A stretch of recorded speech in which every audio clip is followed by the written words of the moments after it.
Frank Conrad. O Frank Conrad, ele era um engenheiro da Westinghouse, foi para a Segunda Guerra Mundial, e ele ganhou muita experiência com válvulas. E ele desenvolveu um transmissor, um dos primeiros transmissores de fonia dos Estados Unidos. O que ele fez? Quando ele falava com os outros companheiros radioamadores, como o serviço não era muito bem delimitado, ele passava notícias sobre como é que ia ser o jogo de beisebol, como é que ia ser a temperatura, as condições meteorológicas. Ele confundia um pouco o radioamadorismo com radiodifusão. A Westinghouse estava, naquele momento, começando a trabalhar com alguns pequenos receptores, era novidade na época. O que eles fizeram? Olha, Frank, você está fazendo um serviço interessante para nós vamos vender os receptores, nós vamos te dar, você vai vender os nossos receptores, enquanto nós lhe daremos uma emissora de radiodifusão. E assim surgiu que, para alguns estudiosos, é a primeira emissora de radiodifusão do mundo, a KDKA de Pittsburgh. Ou seja, ela é originária da atividade radioamadorística. Isso é muito interessante, é um ponto de resgate, até para resgatar nosso valor simbólico nesses tempos de PLC, que pode se falar ou não se falar com políticos, procurar resgatar o nosso valor, a nossa estima. Esses são alguns valores que a gente tem que resgatar. O Roquete Pinto, do Frank Conrad e muitos outros, que eu nem coloquei aqui, senão não ia dar certo. E ali tem umas fotos deles, eu até demorei um pouco para achar essa foto do Roquete Pinto, mas foi de uma exposição que teve no Rio de Janeiro, para vocês verem. Aqui é um outro exemplo de como era antigamente essa questão. Era muito comum o radioamador ser radioescuta e também radiodifusor. Essa é a coluna Klaus Hart da QST de 1923, se não me engano, com certeza da primeira metade da década de 20. E tinha na Klaus Hart o que era? Basicamente um informativo sobre o que os radioamadores naquele período escutavam. E aí eu selecionei os dois brasileiros que estavam numa edição, o Bacará, que é de Santos, e o Lívio Moreira, que é muito lembrado dos primeiros radioamadores da cidade de Curitiba. Quando você vê o que eles escutaram, tem as relações dos indicativos de radioamador, e no final, de emissoras que são militares e de radiodifusão. Inclusive a KDKA de Pittsburgh e a WGI, que era da General Electric, interior dos Estados Unidos. E depois eles passaram a transmitir ondas curtas. Na época, ondas curtas era para fazer link entre a costa leste e a costa oeste. Né? Então, só para mostrar um exemplo de como radioamadores brasileiros, início na década de 20, com equipamentos totalmente feitos em casa, já faziam dechismo até certo ponto como radioescuta. Eles, escutando essa programação, eles importaram aqueles estilos e trouxeram para o rádio brasileiro. De certa forma, o radioescuta e o radioamador também contribuíram para os estilos jornalísticos de como se fazer rádio. Radiodifusão, no caso. Né? Então, o que nós vamos fazer nessa palestra? Primeiro, identificar. Nossa, saiu um pouco claro, não sei se vai dar para vocês verem. Identificar quais seriam os segmentos de radioamador e qual seria o segmento paritário de outros serviços que utilizam alta potência e poderiam nos auxiliar ou ter alguma relação com as nossas faixas.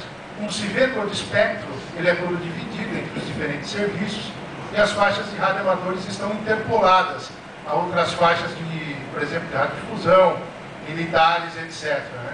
Então, há propagação semelhante entre bandas próximas. O que eu vou fazer? Eu vou selecionar algumas para vocês, passar alguns exemplos de quanto seria, eu acredito, interessante, eu pelo menos faço isso, para a gente tentar, pelo menos, ter uma perspectiva melhor de propagação, não se baseando apenas na banda de radioamador, seria um recurso adicional. Por que é interessante? Nós, entre aspas, trabalhamos com baixa potência se comparado com os serviços privados e particulares. Nós chegamos a centenas de watts. Se a gente pudesse transmitir em 2 kW, né, já está fora da legislação, mas suponha que eu estou com 2 kW. Puxa vida, uma emissão em ondas curtas de radiodifusão pode chegar a 500 kW. É uma diferença muito grande. Então, por exemplo, 40 metros. Nós temos aquele primeiro segmento de 7.000 a 7.100 sem radiodifusão hoje. Vai até 7.200 hoje sem radiodifusão. Se você está transmitindo, está tentando fazer uma estação, uma figurinha, está nas Ilhas Maldivas, está transmitindo com 1 kW, legal. Mas de repente em 7.350 eu posso ter uma estação indiana com 500 kW, mais ou menos. É bem provável que eu escute antes o sinal indiano com 500 kW do que a estação de rádio amador nas Ilhas Maldivas com 2 kW, mesmo com 2 kW. Ou seja, algumas horas de antecipação, eu posso saber como é que está a propagação. Se está abrindo, se não está, se vai ser uma banda legal, se não vai. É uma espécie de cluster passivo, entre aspas. Eu vou obter elementos, um espectro eletromagnético que vai me auxiliar na identificação de como está a condição de propagação para aquela determinada região. Flávio, nós temos uma tabela com essas frequências? Tem, eu inclusive trouxe, tem um guia que é anual, que é produzido nos Estados Unidos, eu vou citar mais para frente.